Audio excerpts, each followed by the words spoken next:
महाराजा Sayajirao university में BBA के entrance exam के परिणामों को घोषित करने की मांग के साथ एनएसयूआई की ओर से मुख्यालय पर पीआरओ को आवेदन पत्र दिया गया।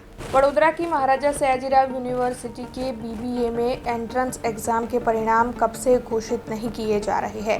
ऐसे में छात्र आने वाले वक्त के लिए तैयारियां कैसे करें, ये सवाल छात्रों को परेशान कर रहा है।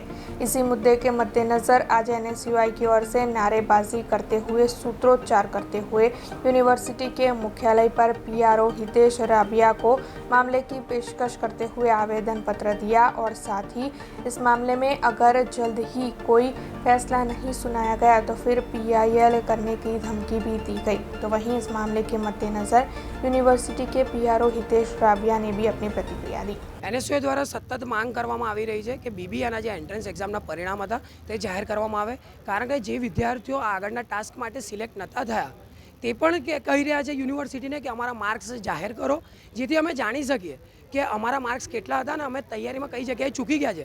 પણ યુનિવર્સિટીના વાઇસ ચાન્સેલરથી લઈને ડીન સરથી લઈને ક્યાંક ને ક્યાંક પોતાનો ભ્રષ્ટાચાર છુપાવવા માટે આજે છે માર્કનું ડિક્લેરેશન નથી કરી રહ્યા। તમે મને જણાવો કે કયા એવા એક્ઝામ થાય છે કે જ્યાં માર્ક્સ વિદ્યાર્થીઓને ડિક્લેર નથી કરવામાં આવતા, ફક્ત સીટ નંબર જાહેર કરવામાં આવે છે।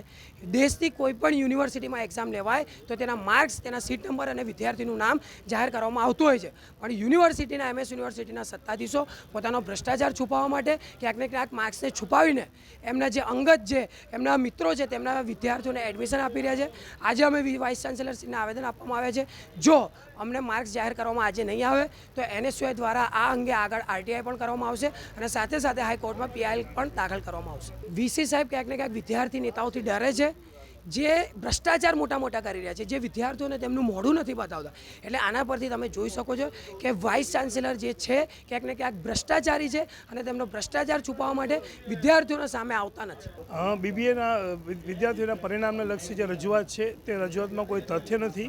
હાલમાં બીબીએની પ્રથમ તબક્કાની માત્ર લેખિત પરીક્ષા લેવાની છે, ત્યારબાદ જે વિદ્યાર્થીઓમાં ઉત્તીર્ણ થાય તે લોકોનું ગ્રુપ ડિસ્કશન, ઇન્ટરવ્યૂ વગેરે તમામ પ્રક્રિયા હોય છે। આ ઇન્ટરવ્યૂના જે અલગ અલગ 3 તબક્કા છે એ ત્રણેય તબક્કાઓ પૂર્ણ થયા બાદ ગુજરાત સરકાર શિક્ષણ વિભાગની માર્ગદર્શિકા અનુસાર અલગ અલગ પ્રકારના રિઝર્વેશન સાથે તમામ પ્રવેશ પ્રક્રિયા પૂરી કરવામાં આવશે। જ્યારે લેખિત પરીક્ષા છે એ હંમેશા એમસીક્યુ આધારિત હોય, ત્યારે ભૂતકાળમાં પણ જીસેટ, નેટ ઘણી બધી કોમ્પિટિશન એક્ઝામમાં વિદ્યાર્થીઓને 100માંથી 100 માર્ક પણ આવતા હોય છે અને એ બહુ એક સામાન્ય હકીકત છે। અને એક વિદ્યાર્થીના 96% આવ્યા છે એ એમસીક્યુ ટેસ્ટ આધારિત છે અને જ્યારે મૂલ્યાંકન છે એ એમસીક્યુ આધારિત હોય ત્યારે વિદ્યાર્થીને 100માંથી 100 પણ આવવાની શક્યતા રહેતી હોય છે।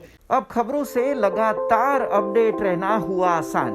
बीआरजी न्यूज आपके मोबाइल स्क्रीन पर आज ही बीआरजी न्यूज की mobile app Google play store और ऐप स्टोर से डाउनलोड करें और खबरों से लगातार जुड़े रहें।